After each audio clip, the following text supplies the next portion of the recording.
Hi guys, welcome back.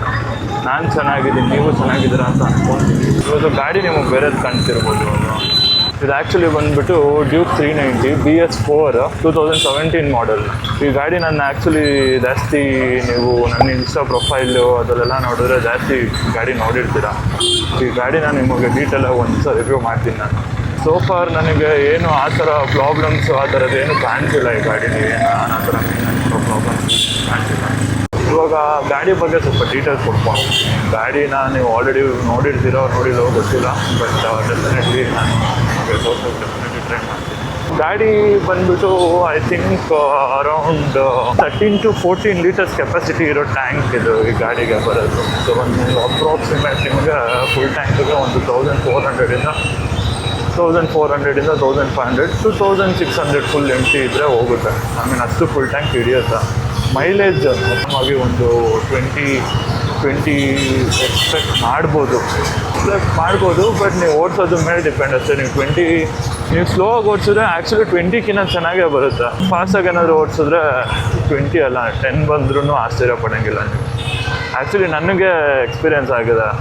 ನಾನು ಓಡಿಸೋ ಇದಕ್ಕೆ ಈ ಗಾಡಿ 13 ಅಷ್ಟೇ ಬರೋದು, 13 ಇಲ್ಲ ಗೈಸ್, ಇನ್ನೂ ಕಮ್ಮಿನ. ಆ್ಯಕ್ಚುಲಿ ಇನ್ನೊಂದೇನು ಗೊತ್ತಾ, ಈ ಗಾಡಿ ನೀವು ಮೈಲೇಜು ಅದು ಇದನ್ನು ನೋಡಿ ಇಟ್ಕೊಡೋಕ್ಕಿಂತ ನೀವು ಗಾಡಿ ಓಡಿಸಿದ್ರೆ ಹೆಂಗೆ ಫೀಲ್ ಆಗುತ್ತೆ ಅನ್ನೋದೇ ನಿಮ್ಮ ಖುಷಿ. ನಿಮ್ಮ ಮೈಲೇಜ್ ಎಲ್ಲ ನೀವು ಮತ್ತೆ ಹೋಗ್ಬಿಡ್ತೀರ ಈ ಗಾಡಿ ಎಲ್ಲ ಓಡಿಸ್ಬೇಕಾದ್ರೆ. ಅದು ಬಿಟ್ಟು ಇನ್ಶೂರೆನ್ಸ್ ಕಾಸ್ಟಿಗೆ ಬಂದರೆ ಈ ಗಾಡಿ ನಿಮಗೆ 5.5 ಸ್ಟಾರ್ಟ್ ಆಗೋ ಇನ್ಶೂರೆನ್ಸು ಇದೆ, 2.5 ಸ್ಟಾರ್ಟ್ ಆಗೋ ಇನ್ಶೂರೆನ್ಸ್ ಇದೆ. ಸೊ 2.5 ಒಂದು 7K ಗಂಟ ನೀವು ಇನ್ಶೂರೆನ್ಸ್ ಎಕ್ಸ್ಪೆಕ್ಟ್ ಮಾಡ್ಬೋದು. ಥೆಫ್ಟ್ ಆಯಿತು ಅಂತ ಅಂದರೆ ನಿಮಗೆ ಆ ಅಮೌಂಟಲ್ಲಿ ಏನಿದೆ ತಡಿಯಲ್ಲಿ ಆ ಅಮೌಂಟ್ ನಿಮಗೆ ಸಿಗುತ್ತೆ. ಸೊ ನೀವು ಜಾಸ್ತಿ ಇರೋದು ಮಾಡ್ಕೊಬೋದು. ಇವಾಗ ಎಕ್ಸಾಂಪಲ್ ನೀವು 2.5 ಇರೋ ಇನ್ಶೂರೆನ್ಸ್ ಮಾಡ್ಕೊತೀರಾ ಅಂತಂದರೆ 2,500 ಇರೋ ಇನ್ಶೂರೆನ್ಸ್ ನೀವು ಮಾಡ್ಕೊತೀರಾ ಅಂತಂದರೆ ನಿಮ್ಮ ಅಪ್ರಾಕ್ಸಿಮೇಟ್ ನಿಮ್ಗೆ ಒಂದು 1 lakh ಕೊಡ್ತಾರೆ ಅನ್ಸುತ್ತೆ. ಸೊ ನೀವು ಅದೇ 7,000 ಆ ಥರದ್ದೇನಾದರೂ ನೀವು ಇನ್ಶೂರೆನ್ಸ್ ತೊಗೊತೀರಾ, ಬೈ ಮಾಡ್ತೀರಾ ಅಂತ ಅಂದರೆ ನಿಮಗೆ ಈಸಿಯಾಗಿ ಒಂದು 2.5 ಅಣ್ಣ ಏನು ಮಾಡ್ತಾಯಿದ್ದೀರಾ? ಇಂಡಿಕೇಟ್ರ್ ಹಾಕ್ರಿ. ಏನು ಇಂಡಿಕೇಟ್ರ್ ಇಲ್ವಾ? ಕರೆಂಟ್ ಬಿಲ್ ಕಟ್ಟಬೇಕಾ ಇಂಡಿಕೇಟ್ರ್ ಹಾಕೋಕ್ಕೆ? ಸೊ ಸೊ ನಿಮ್ಗೆ ಆಡಲಿ ಅಂತ ಅಂದರೂ ನಿಮಗೆ DI ಜಾಸ್ತಿ ಇರೋದೇ ಎಲ್ಲರೂ ಚೂಸ್ ಮಾಡಬೇಕು. ನೀವು ಇನ್ಶೂರೆನ್ಸ್ ಯೂಸ್ ಮಾಡೋಕ್ಕಿಂತ ಮುಂಚೆ ನಿಮಗೆ ತಲೆಯಲ್ಲಿರಲಿ ನೀವು ಗಾಡಿ ಎಲ್ಲಿ ನಿಲ್ಲಿಸ್ತೀರಾ, ನಿಮ್ಮ ಗಾಡಿ ಯಾವಾಗಲೂ ಸೆಕ್ಯೂರ್ ಆಗಿರುತ್ತೆ. ಸೊ ಸೆಕ್ಯೂರ್ ಆಗಿತ್ತು, ನೀವು ಜಾಸ್ತಿ ಸ್ಪೀಡ್ ಓಡಿಸಲ್ಲ ಅಂತ ಅಂದರೆ ಆರಾಮಾಗಿ ನೀವು ಇನ್ಶೂರೆನ್ಸ್ ಕಮ್ಮಿ ಇರೋದೇ ತೊಗೊಬೋದು. ಇನ್ ಕೇಸ್ ನೀವು ಗಾಡಿ ಆಚೆ ಕಡೆ ತುಂಬ ಟ್ರಾವೆಲ್ ಮಾಡ್ತೀರಾ, ಆ ಥರ ಏನಾದರೂ ಇದೆ ಅಂದರೆ ನೀವು IDV ಜಾಸ್ತಿ ಇರೋದೇ ತೊಗೊಂಡ್ರೆ ಬೆಟರ್. ಇದು ನೋಡಿ ನಾನು ಫುಲ್ ಕಲರ್ ಆಗೋಗ್ತೀನಿ.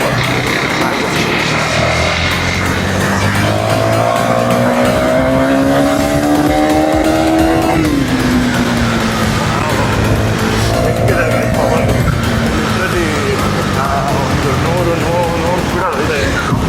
ಬಟ್ ಸೌಂಡು ಅಂತ ಈ ಗಾಡಿ ಸೌಂಡು ಆಚೆ ಕಂಪೇರ್ ಮಾಡಿದ್ರೆ ಈ ಗಾಡಿ ಸೌಂಡ್ ನೈಸ್, ಬಟ್ ಆಚೆ ಕಂಪೇರ್ ಮಾಡಿಕೊಂಡ್ರೆ ಇದ್ರದ್ದು ಸೌಂಡ್ ಏನೂ ಇಲ್ಲ.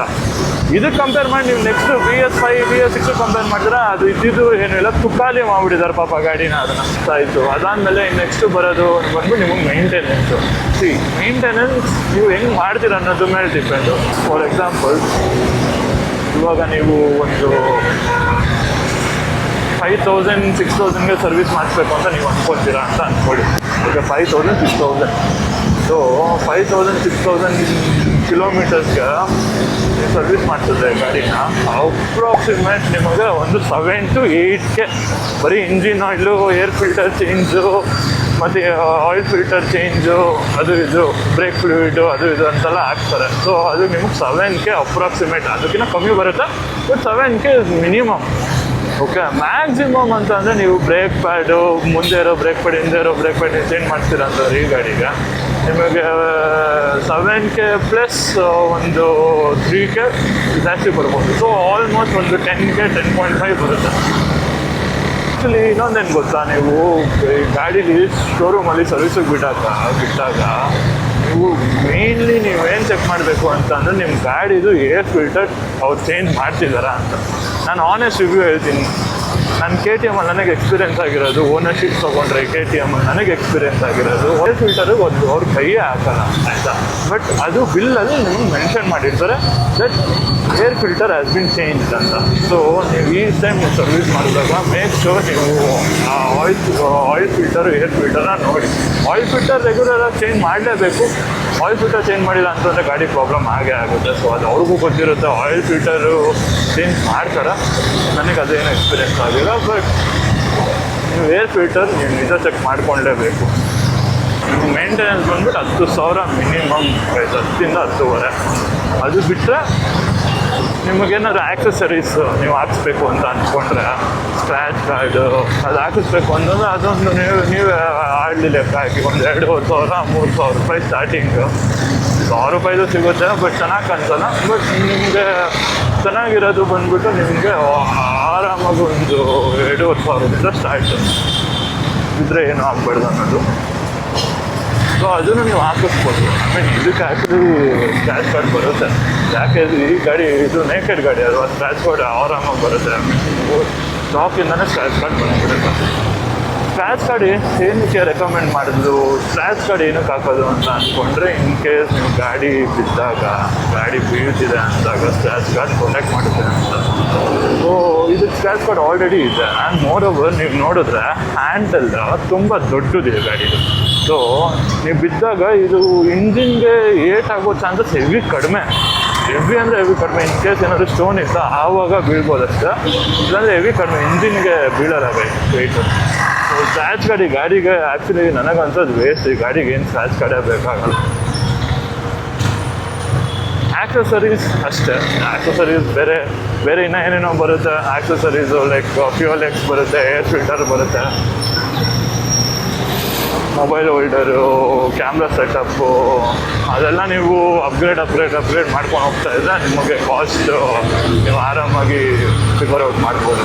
ಸೊ ನನ್ನ ಗಾಡಿ ಸೆಟಪ್ ಬಂದುಬಿಟ್ಟು ಏನಿಲ್ಲ ಗೈಸ್, ನಾನು ಒಂದು ಮೌಂಟ್ ಇಸ್ಕೊಂಡಿದ್ದೀನಿ. ಸೊ ಮೌಂಟಿಗೆ ಕ್ಯಾಮ್ರಾ ಮೌಂಟ್ ಮಾಡಿದ್ದೀನಿ. ಅದು ಬಿಟ್ಟರೆ ನನ್ನ ಹತ್ರ ಒಂದು ಮೈಕ್ ಇದೆ, ವಯರ್ಲೆಸ್ ಮೈಕ್. ಅದು ಆ್ಯಕ್ಚುಲಿ ನಾನು ಯೂಸ್ ಮಾಡ್ತಿರೋದು ಓಲಿ ಲ್ಯಾಂಡ್ದು. ಸೊ ಅದು ವಯರ್ಲೆಸ್ ಕನೆಕ್ಷನ್, ಸೊ ಅದು ತಲೆನೋವಿಲ್ಲ. ಅದು ಬಿಟ್ಟರೆ ಹೆಲ್ಮೆಟ್ ಅಷ್ಟೇ. ನಾನು ಈ ಗಾಡಿಗೆ ಅಷ್ಟೇ ಮಾಡ್ತಿರೋದು. ನನಗೆ ಬೇರೆ ಏನು ಮಾಡ್ಸ್ ಏನು ಮಾಡ್ಕೋಕ್ಕೆ ಹೋಗಿಲ್ಲ. ಎಕ್ಸಾಸ್ಟು ಸ್ಟಾಕು ಎಲ್ಲ ಸ್ಟಾಕು. ಒಂದು ಏರ್ ಫಿಲ್ಟರ್ ಹಾಕ್ಸಿದ್ದೀನಿ, ಅದು ಬಂದುಬಿಟ್ಟು K&N ಏರ್ ಫಿಲ್ಟರ್ ಹಾಕ್ತಿದ್ದೀನಿ ಈ ಗಾಡಿಗೆ. ಸೊ ಒಂದು ಸ್ವಲ್ಪ ಸೌಂಡ್ ಜಾಸ್ತಿ ಮತ್ತು ಏರ್ ಫ್ಲೋನು ಚೆನ್ನಾಗಿರುತ್ತೆ ಈ ಗಾಡಿ. ಏನು ಅಂದ್ಕೊಂಡಿದ್ದೆ ಅಂತ ಅಂದರೆ ಫುಲ್ ಸೌಂಡ್ ಬರುತ್ತೆ ಗಾಡಿ, ಫುಲ್ ಸೌಂಡ್ ಬರುತ್ತೆ. ಈ ಮುಂಚೆ ನಾನು ಸ್ಕೂಲಲ್ಲಿ ಇದ್ದಾಗೆಲ್ಲ ಎಲ್ಲರೂ R15ಗೆ ಏರ್ ಫಿಲ್ಟರ್ ಹಾಕೊಂಡು ಸಫ್ರಿ ಥರ ಓಡಿಸೋರು. ಸೊ ಆ ಥರ ಬರುತ್ತೆ ಅಂತ ನಾನು ಅಂದ್ಕೊಂಡಿದ್ದೆ. ನನಗೇನು ಅಷ್ಟು ಸೌಂಡ್ ನನಗೇನು ಅಷ್ಟು ಇಂಟ್ರೆಸ್ಟ್ ಏನಿರಲಿಲ್ಲ ಸೌಂಡ್. ಆ ಥರ ಬರುತ್ತೆ ಅಂತ ನಾನು ಅಂದ್ಕೊಂಡೆ. ಮತ್ತು ಆ ಥರ ಏನಿಲ್ಲ, ಮೀಡಿಯಮ್ ಸೌಂಡ್ ಬರುತ್ತೆ. ಪ್ಲಸ್ ನಿಮಗೆ ಏರ್ ಫ್ಲೋ ಇಂಜಿನ್ಗೆ ಚೆನ್ನಾಗಿ ಹೋಗುತ್ತೆ ಈ ಗಾಡೀಲೆಲ್ಲ ಏರ್ ಫಿಲ್ಟರ್ ಹಾಕಿಸಿದಾಗ ಏರ್ ಫ್ಲೋ ಚೆನ್ನಾಗಿ ಹೋಗುತ್ತೆ. ಸೊ ನಿಮಗೆ ಎಷ್ಟು ಬೇಗ ಏರ್ ಫ್ಲೋ ಇಂಜಿನ್ಗೆ ತೊಗೊಳುತ್ತೋ ಅಷ್ಟು ನಿಮಗೆ ಪಿಕಪ್ ಬೇಗ ಸಿಗುತ್ತೆ. ಸೊ ಅಷ್ಟೇ ಗೈಸ್. ಮೇಂಟೆನೆನ್ಸು ಬೇರೆ ಮೇಂಟೆನೆನ್ಸ್ ಇದರಲ್ಲಿ ಏನೂ ಬರೋಲ್ಲ. ನೀವು ಟೈಮ್ ಟು ಟೈಮ್ ಸರ್ವಿಸ್ ಮಾಡಿಸಿದ್ರೆ ಇಂಜಿನು ಚೆನ್ನಾಗಿರುತ್ತೆ, ಎಲ್ಲ ಚೆನ್ನಾಗಿರುತ್ತೆ. ಮತ್ತು ಮೇಜರ್ ಮಿಸ್ಟೇಕ್ಸ್ ಎಲ್ಲರೂ ಏನು ಮಾಡ್ತಾರೆ ಗೊತ್ತಾ, ಅದು ಹೊಸ 390 ಬೈ ಮಾಡಬೇಕಾದ್ರೆ, ಇಲ್ಲ ಗುರು ಮೈಲೇಜ್ ಬರೋಲ್ಲ, ಇಲ್ಲ ಗುರು ಅದು ಚೆನ್ನಾಗಿಲ್ಲ. ನಿಜ 390 ಚೆನ್ನಾಗಿದೆ ಆಯಿತಾ, ನಿಮಗೆ ಓಡ್ಸೋಕೆ ಬಂದರೆ 390 ಚೆನ್ನಾಗೇ ಇರುತ್ತೆ. ಸೊ ಇವಾಗ ಬೇರೆ ಗಾಡಿಗಳನ್ನ ನೀವು ಕಂಪೇರ್ ಮಾಡಿಕೊಂಡ್ರೆ, for example NS RR 310, RTR 310, so ಎಷ್ಟೊಂದು ಗಾಡಿ ಇದೆ ಓಕೆ ಈ ಸೆಗ್ಮೆಂಟಲ್ಲಿ ಬರೋ ಗಾಡಿಗಳು. ಆ ಗಾಡಿಗೆಲ್ಲ ಕಂಪೇರ್ ಮಾಡಿಕೊಂಡ್ರೆ 390 ಒಂದು ಸ್ವಲ್ಪ 50K ಜಾಸ್ತಿ ಅಂತ ಅಂದ್ರೂ ಕಾಸ್ಟಲ್ಲಿ ನಿಮಗೆ ನಿಜ ವರ್ತ್ ಗಾಡಿ. ನಿಮಗೆ ಬೋರ್ ಆಗೋಲ್ಲ ಗಾಡಿ. ಪವರು ಇದೆ, ಲುಕ್ಸೂ ಇದೆ, ನಿಮಗೆ ಆ್ಯಕ್ಚುಲಿ ಚೆನ್ನಾಗಿರುತ್ತೆ. ನಿಮಗೆ definitely you will like it. ಮತ್ತು ಇನ್ನೊಂದೇನು ಗೊತ್ತಾಗೋದು, ನೀವು ಈಚ್ ಟೈಮ್ ಸರ್ವಿಸ್ ಮಾಡಿದಾಗ ಇವು ಮೇಕ್ ಸೊ ನೀವು ಇಂಜಿನ್ ಪ್ಲಾನ್ ಟೆಸ್ಟ್ ಮಾಡಿಸ್ತೀರಾ ಅಂತ.